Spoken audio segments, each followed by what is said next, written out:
Welcome to Vidarbha IAS academy's online platform. मी आदित्य तुमच्या सर्वांचं स्वागत करत आहे. I hope you are doing वेल.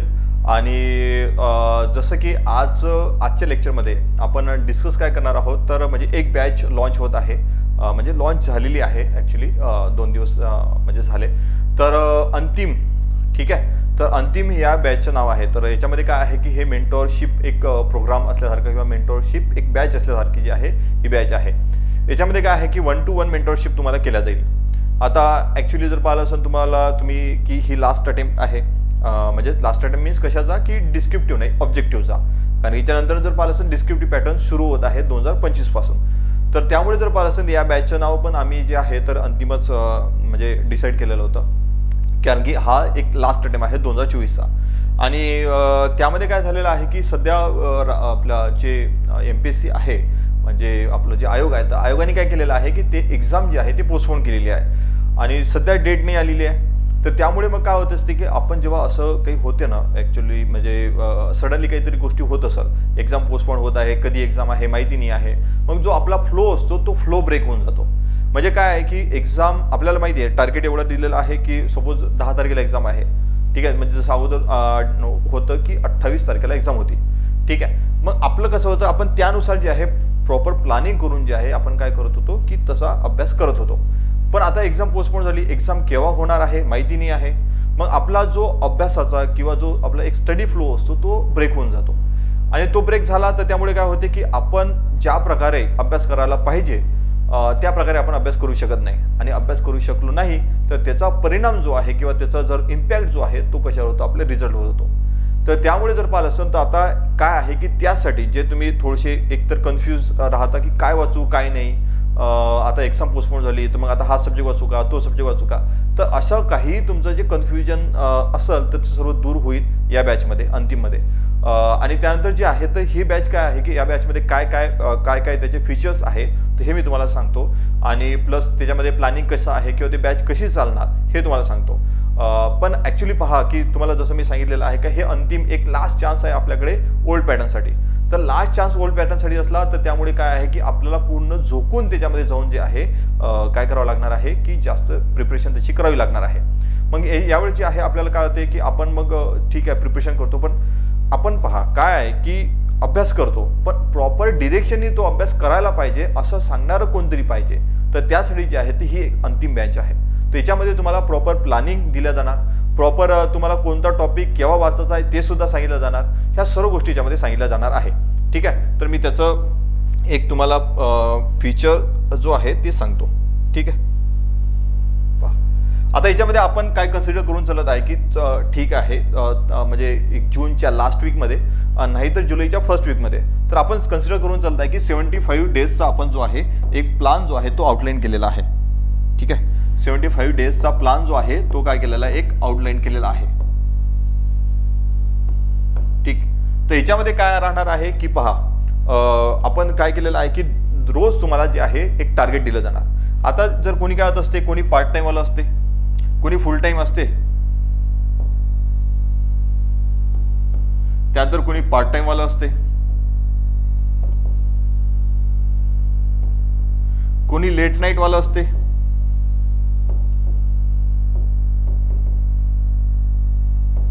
तर अशा जेवढ्यांचे जसं आहे तर त्यांच्या प्रकारचे म्हणजे त्यांच्या ॲज पर देअर कन्व्हिनियन्स काय केलेलं आपण की जो आहे एक शेड्यूल जो आहे तो या करून दिलेला आहे. तर त्यानुसार त्यांचं एक शेड्यूल बनवलेलं आहे. समजा फुल टाईमवाला असेल तर त्यांचं जे आहे तर मग 11.5 तासपर्यंत 11.5 तासापर्यंत जो आहे त्याचा अभ्यास झाला पाहिजे. तर शेड्यूलमध्ये सुद्धा काय केलेलं आहे की ॲक्च्युली जर पाहिलं असतं तर 2 सब्जेक्ट्स म्हणजे जे मोठे मोठे सब्जेक्ट्स असतात 2 ते एक प्लस जो आहे छोटा सब्जेक्ट त्याच्याशीच कनेक्टेड म्हणजे एक मोठा सब्जेक्ट असेल त्याच्याशीच कनेक्टेड एक छोटा सब्जेक्ट राहणार. आणि त्यानंतर जर पाहिलं मॅथमॅटिक्स किंवा करंट अफेअर तो असा एक स्लॉट राहणार आहे. प्लस त्याच्यामध्ये PYQ आणि त्यानंतर त्याची रिव्हिजन हे सर्व त्याच्यामध्ये राहणार आहे. तर असा एक तुम्हाला एक प्रॉपर जसा एखाद्या ॲस्पिरंटचा एक शेड्यूल असतो किंवा असायला पाहिजे तशा शेड्यूल तुम्हाला जो दिलेला आहे बनवून. एखादा पार्ट टाईमवाला असेल त्याच्यासाठी सुद्धा जर पाहिलं असेल 7.5 तासाच्या आसपास जर पाहिलं असेल तर बनवून दिलेला आहे. डेली अभ्यास जर तुम्ही एवढा केला 7.5 तास जरी पार्ट टाइम कोणी असलं तरीही जे आहे तर तुम्हाला सक्सेस मिळण्यासाठी तेवढा सफिशियंट आहे. ठीक आहे. तर अशा प्रकारे तुम्हाला जर पाहिलं असेल तर ते तुमचं एक शेड्यूल दिला जाणार. शेड्यूल दिल्यानंतर काय आहे की त्यामध्ये 75 डेज जे आपण कन्सिडर करून चालत आहे. पण इन केस आता समजा तुम्ही म्हणसाल की 75 डेज राहणार आणि इन केस एक्झाम जर समोर पोस्टपोन झाली तर मग काय, तर तुम्ही जे आहे तर जोपर्यंत एक्झाम होत नाही तोपर्यंत तुमच्यासोबत विदर्भ आयएएस अकॅडमीची पूर्ण टीम विदर्भ आयएएस अकॅडमी तुमच्यासोबत राहणार. म्हणजेच काय आहे की तुम्हाला असं नाही आहे की 75 डेज म्हटलं आणि त्याच्यानंतर जर इन केस एक्झाम नाही झाली आणि तिथून अजून पुन्हा 10 दिवस वाढले तरीही सुद्धा विदर्भ आयएएस अकॅडमी तुमच्यासोबत एक्झामच्या शेवटच्या तारखेपर्यंत मीन्स जेव्हा ज्या दिवशी एक्झाम असतं त्याच्या अगोदरपर्यंत जर आहे तर ते तुमच्यासोबत राहणार आहे. ठीक आहे, एवढी अश्युरिटी आहे आपल्या एवढी अश्युरिटी जी आहे ते अकॅडमी थ्रू मी देतो. ठीक आहे, तर 75 डेज त्याच्यामध्ये काय राहणार आहे, एक पूर्ण प्रॉपर प्लॅनिंग राहणार आहे. तुम्हाला काय आहे की जेव्हा हे तुम्हाला शेड्यूल बनवून दिलं गेलेलं आहे तर त्यामध्ये तुम्हाला डेली टार्गेट्स दिले जाणार. ठीक आहे, याच्यामध्ये डेली टार्गेट्स राहणार आणि डेली टार्गेट्स असल्यानंतर जे आहे तर तुम्हाला आज काय वाचायचं आहे. आज सपोज आपण पॉलिटी सब्जेक्ट घेतला, या पॉलिटी सब्जेक्टमध्ये आज काय वाचायचं आहे. सपोज आपण कन्सिडर केलं की राष्ट्रपती वाचायचं आहे आणि राज्यपाल वाचायचं आहे. ठीक आहे, मग हे तुम्हाला आजचं असं टार्गेट दिलं तर तुम्ही काय करतो, जेव्हा आपल्याला टार्गेट असते ना, जेव्हा आपल्याकडे टार्गेट असते तर त्यावेळेस त्या टार्गेटने आपण जातो. ठीक आहे, तर असं तुम्हाला पॉलिटीचं त्यानंतर प्रत्येक सब्जेक्टचं सायन्स असो करंट अफेअर असो काही असो तर त्याचं असं तुम्हाला डेली टार्गेट दिलं जाणार. डेली टार्गेट दिलं, मग आता डेली टार्गेट दिल्यानंतर जे आहे तर मग तुम्हाला सपोज एखाद्या वेळेस पाहिलं असेल की तुम्ही आजचा अभ्यास करत आहात आणि अभ्यास करत असताना काही डिफिकल्टी तुम्हाला आली. मग डिफिकल्टी आल्यानंतर मग काय जर तुम्हाला एखाद्या टीचरशी जर कॉन्टॅक्ट करायचा असाल तर मग त्यासाठी काय आहे, तर मग काय केलेलं आहे का याच्यामध्ये रोज 8 म्हणजे संध्याकाळी संध्याकाळी समजा 8 ते 8:30 पर्यंत म्हणजे अर्धा तासाचं जे आहे तुमचं लाईव्ह सेशन राहणार आहे. त्या लाईव्ह सेशनमध्ये काय आहे तुमचे काही डाऊट्स असणार की सर किंवा मॅम जे आहे आम्ही हा एक सब्जेक्ट प्रिपेअर करत आहे पण याच्यामध्ये हे डिफिकल्टी येत आहे, तर हे आम्ही डिफिकल्टी कशी जी आहे सॉल्व्ह करू किंवा याच्यासाठी काय केलं पाहिजे किंवा हे बुक जे आहे किंवा या टॉपिकसाठी आम्ही हेच वाचलं पाहिजे का, अजून दुसरं कोणतं मटेरियल आम्ही यूज करू शकतो का, तर ते जे आहे तर तुमचं जे असे काही क्वेश्चन्स असेल तर ते तुम्ही विचारू शकता लाईव्ह सेशनमध्ये आणि हे डेली राहणार आहे. ठीक आहे, त्यानंतर जर पाहिलं असेल की हे जर झालं एक लाईव्ह सेशनचं, मग आता तुमचं ठीक आहे तुम्ही अभ्यास करत आहात, तुम्हाला डेली टार्गेट मिळत आहे, डेली टार्गेट तुम्ही अचीव सुद्धा करत आहात, त्याची प्रॉपर रिव्हिजन होत आहे, सर्व होत आहे. पण तुमची एका वीकची प्रोग्रेस कशी तुम्ही जे आहे मेजर करणार, तर त्यासाठी जे आहे तर मग त्यासाठी काय केलेलं आहे की वीकली.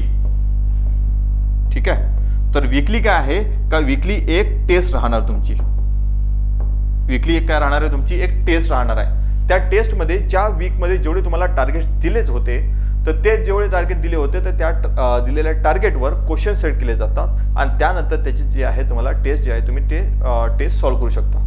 एक गोष्ट असते तुम्हाला असं आहे की ॲक्च्युली जर तुम्ही अभ्यास करत आहात तर अभ्यास करत असताना किंवा एक लर्निंग प्रोसेस असते. लर्निंग प्रोसेसमध्ये काय आहे, learn, revise, recall and practice. ठीक आहे, आता लर्न तर आहे, ठीक आहे तुम्ही लर्निंग करत आहात, त्याला काय म्हणत आहे की तुम्ही एखादा टॉपिक वाचला तर लर्न केला पण मग त्याची तुम्ही रिव्हिजन सुद्धा केली. पण what about recall and practice, मग तुम्हाला रिकॉल आणि प्रॅक्टिस करावंच लागणार आहे. मग त्यासाठी असते टेस्ट सिरीज. ठीक आहे, त्यासाठी असते तुमची टेस्ट सिरीज. कारण का आपण अभ्यास किती करतो हे महत्त्वाचं नाही आहे, आपण प्रॅक्टिस किती करतो हे महत्त्वाचं असते. जर आपला अभ्यास खूप जास्त आहे, आपल्याकडे नॉलेज खूप जास्त आहे पण त्याची आपण प्रॅक्टिसच केली नसेल, या इव्हन आपण एक कन्सिडर करा की म्हणजे एक तुम्ही कुस्ती पैलवान आहात आणि कुस्ती पैलवान असताना तुम्हाला बरेचसे डाव माहिती आहे पण ते डाव जर पाहिले असेल तर काय आहे की थोडे माहिती आहे पण तुम्ही त्याची प्रॅक्टिस जी आहे ना पूर्ण केली नाही. पण एखादा व्यक्ती असेल त्याला एकच डाव माहिती आहे पण त्याची प्रॅक्टिस त्याने एवढी जबरदस्त केलेली आहे का तो तुम्हाला हरवू शकतो. तुम्हाला 10 जरी डाव माहीत असले पण त्या व्यक्तीला एक जरी डाव माहीत असला तरी पण तो तुम्हाला हरवू शकतो. तर मेन असते कोणत्याही गोष्टीमध्ये, ते तुमचं कोणता क्रिकेट गेम असो या दुसरा कोणता त्यातला गेम असो या कोणता स्पोर्ट असो वेगळा दुसरा काहीही असो, त्यासाठी तुम्हाला जे लागत असते सर्वात महत्त्वाचं ती असते प्रॅक्टिस. ठीक आहे, तर मग म्हणून काय आहे की प्रॅक्टिस करत असताना तुमचं जे आहे हे टेस्ट सिरीजमधून जर पाहिलं असेल तर त्याची प्रॅक्टिस होऊन जाते. ठीक आहे, आणि त्यानंतर आपण 75 डेज जरी कन्सिडर केले तर जवळपास तुमच्या डेली जर टेस्ट वीकली टेस्ट झाल्या तर 1200 ते 1300 क्वेश्चन जे आहे तुमचे प्रॅक्टिस होतात. किती? 1200 ते 1300. तर 1200 ते 1300 जे आहे क्वेश्चन्स म्हणजे जर पाहिलं असेल तर इझी नाही आहे प्रॅक्टिस करणं. पण तुमचं हे जर वीकली टेस्ट होत आहे त्यामुळे काय होत आहे, तुमचं सर्व जे आहे सॉर्टेड होते. त्यानंतर असं आहे की तुम्हाला ठीक आहे एवढं टाइम टेबल दिलेलं आहे, आता मग का रोज अभ्यासच करावं का, सोमवारपासून मंगळवार बुधवार सर्व दिवस नाही. संडेला जे आहे संडेला ऑफ दिलेला आहे, संडेचं शेड्यूल नाही राहणार, संडेला ऑफ राहणार. ऑफमध्ये काय आहे की तुम्ही एकतर तुम्ही जे आहे एक्सप्लेनेशन पाहू शकता, जे आपलं टेस्टचं एक्सप्लेनेशन पाहू शकता. दुसरी गोष्ट तुम्हाला वाटलं मूवी पाहायसाठी जायचं आहे, मूवी पाहायला जा. तुम्हाला वाटलं की अजून कुठे बाहेर जायचं आहे फिरायला, बाहेर जा फिरायला. कारण की माइंड फ्रेश असणं महत्त्वाचं असते अभ्यास करताना. असं नाही आहे की तुम्ही जर कॉम्पिटेटिव्ह एक्झामची प्रिपरेशन करत असाल, तुम्ही मूवी नाही पाहिली पाहिजे, तुम्ही बाहेर नाही गेले पाहिजे, तुम्ही हे नाही केलं पाहिजे, ते नाही केलं पाहिजे, असं काहीच नसते. तुम्ही जे आहे अदर ॲक्टिव्हिटीज सुद्धा केल्या पाहिजे. ठीक आहे, पण तुमचं जे टार्गेट तुम्ही जे डिसाईड केलेलं आहे की जे तुम्हाला डेली टार्गेट दिलेलं राहणार ते टार्गेट कंप्लीट करून. असं नाही आहे की तुमचं टार्गेट कंप्लीट नाही आणि तुम्ही मजा करत आहात, तर तसं नाही झालं पाहिजे. ठीक आहे, तर तुमची एक वीकली टेस्ट राहणार आहे त्यामध्ये. ठीक आहे, आणि त्यानंतर लाईव्ह सुद्धा राहणार आहे. प्रत्येकाचं शेड्यूल वेगवेगळं आहे, प्रॅक्टिस तुमची याच्यामध्ये होत आहे. त्यानंतर तुम्हाला अजून एक गोष्ट असते, एक आपलं एक सायकोलॉजिकली जर पाहिलं असेल ना, तर आपल्याला जर टार्गेट दिलं ना तर आपण करतो. जर आपल्याला टार्गेट नसलं ना तर मग काय करतो आपण, भलतंच काही एखादी बुक उचलली पॉलिटीची, अच्छा ठीक आहे पॉलिटीचं उचललं, मग हे वाचतो ते वाचतो, अरे जीवर येत आहे राहिलं. तसं नाही आहे. आणि एक आहे की मग आता समजा ठीक आहे सर तुम्ही जे आहे तुमच्या अकॅडमीने स्लॉट वगैरे बनवून दिले, पण मग कसं की आम्ही हे स्लॉट करायला ते स्लॉट करायला पाहिजे, तर डेली तुम्हाला शेड्यूल येईल. शेड्यूल आल्यानंतर जे आहे तुमचा हा स्लॉट संपलेला आहे असं तुम्हाला नोटिफिकेशन येईल. त्यानंतर जर पाहिलं सर हा स्लॉट सुरू होत आहे असं तुम्हाला नोटिफिकेशन येईल. म्हणजे काय आहे की असं तुम्हाला तुमच्यावर एक इनव्हिजिबली कोणीतरी लक्ष ठेवत आहे, विदाऊट आपण त्याला काय म्हणतो असतो CCTV कॅमेरा. ठीक आहे, तरीही जो पाहिलं असेल तर आपल्यावर कोणतरी लक्ष ठेवत आहे, तर ते तुम्हाला नोटिफिकेशन थ्रू माहीतच पडणार. ठीक आहे, तर त्यामुळे जर आपल्याला कोणी जर इव्हन तुम्ही लहान असताना पहा, लहान असताना काय करतं की आई सगळी उठ रे किंवा बाबा उठ रे, तर असं म्हणत असतात. ठीक आहे, तर त्याच टाईपमध्ये जर पाहिलं असं नोटिफिकेशन जे आहे याच्या थ्रू तुम्हाला येत राहणार अकॅडमी थ्रू. आणि प्रत्येक स्लॉटबद्दल हा सब्जेक्ट आहे, हा सब्जेक्ट नाही आहे, किंवा हे टार्गेट दिलेलं आहे आजचं आणि हे टार्गेट तुम्हाला कंप्लीट करायचं आहे, तर हे जे आहे तुम्हाला प्रोव्हाइड केलं जाणार. याच्यामुळे काय होणार आहे, तुमची एक तुम्हाला कॉम्प्रिहेन्सिव्ह प्लान जो पाहिजे होता, जे तुम्ही थोड्याशा अशा स्टेटमध्ये आहे सध्या की तुम्हाला काय करावं, अभ्यास करावं की नाही करावं की कसं करावं. ठीक आहे, तर त्यासाठी हा एक कॉम्प्रिहेन्सिव्ह प्लान जो आहे आपल्या अकॅडमीने काय केलेला आहे, विदर्भास अकॅडमीने हे पूर्ण आउटलाईन केलेलं आहे. आणि त्यानंतर तुम्ही याचा जर चांगला यूज केला तर तुम्हाला डेफिनेटली सांगतो की तुम्हाला जर पाहिलं असेल तर सक्सेस जे आहे एक्झाममध्ये मिळू शकते. ठीक आहे, सो याच्या एवढं जे आहे तर आणि इन केस तुम्हाला काही डाऊट असेल या अंतिम बॅचबद्दल, तर तुम्ही डिरेक्टली जे आहे कॉल करू शकता विदर्भास अकॅडमीच्या नंबरवर. आणि तिथं जे आहे ते तुम्हाला तिथं जे इन्फॉर्मेशन तुम्हाला लागेल ती इन्फॉर्मेशन प्रोव्हाइड केली जाणार. आणि त्यानंतर जर पाहिलं असेल आता जे आहे काही डिस्काउंट वगैरे जे आहे तर डिस्काउंट वगैरेबद्दल तुम्हाला सुद्धा ते सांगितलं जाणार असला तर. ठीक आहे, तर तुम्ही जे आहे लवकरात लवकर ते बॅच जॉईन करून घ्या. आणि त्यानंतर जे आहे तर तुमच्या सक्सेसमध्ये विदर्भास अकॅडमीचा काहीतरी वाटा राहणार. ठीक आहे, तर याच हेतूने जे आहे आम्ही हे एक हे बॅच जे आहे फॉर्म केलेली आहे. सो तुम्ही त्याच्याबद्दल जे काही इन्फॉर्मेशन लागत असेल तुम्ही जे आहे डेस्कला किंवा म्हणजे रिसेप्शनला कॉल करून तुम्ही विचारू शकता जे काही इन्फॉर्मेशन लागत असेल. ठीक आहे, आणि CU जर जेवढे काय आहे की बरेच जण जे आहे ते म्हणजे काही जण जे आहे की ऑलरेडी त्यांनी जॉईन केलेली आहे. आणि कधी कधी अजून एक गोष्ट सांगतो की नॉर्मली पहा, म्हणजे आपण काय होते असते की बोलत आहोत. ठीक आहे, मग जेव्हा लाईव्ह सेशन राहते तर एखाद्या वेळेस तुम्हाला वाटलं की सर हे आर्टिकल कसे लक्षात ठेवू, तर त्यासाठी जसं काय आहे की आता लाईव्ह सेशन जेव्हा राहते त्या ट्रिक ज्या सांगितलेल्या आहे त्या ट्रिकसुद्धा याच्यामधून तुम्हाला एक ॲडिशनल जे आहे तर मिळू शकते. ठीक आहे, म्हणून मी म्हणत आहे की तुम्ही ते बॅच जॉईन केल्यानंतर तुम्हाला ज्या ट्रिक्स ज्या असतात ना तर त्या जर मिळाल्या तर तुमचं जे आहे, कारण की कॉम्पिटेटिव्ह एक्झाममध्ये हार्डवर्क नाही स्मार्ट वर्क काम करत असते. स्मार्ट वर्क महत्त्वाचं असते, नाहीतर हार्डवर्क तर प्रत्येकजण करतात. ठीक आहे, तर स्मार्ट वर्क करून जे आहे तुम्ही, कारण का एक सिव्हिल सर्वंट बनणार आहात, तर सिव्हिल सर्वंट जो असतो ना तो हार्डवर्क करणार नाही, तो स्मार्ट वर्क करणारा असतो. ठीक आहे, सो त्याबद्दल हे सर्व इन्फॉर्मेशन मी तुम्हाला बॅचबद्दल प्रोव्हाइड केलेली आहे. आणि इवन इन केस काही डाऊट असेल तर तुम्ही विचारू शकता इथं कॉल करून. ठीक आहे, सो आय होप तुम्हाला जे इन्फॉर्मेशन म्हणजे मी याच्याबद्दल सांगितलेली आहे ते समजली असणार. आणि थँक्यू सो मच.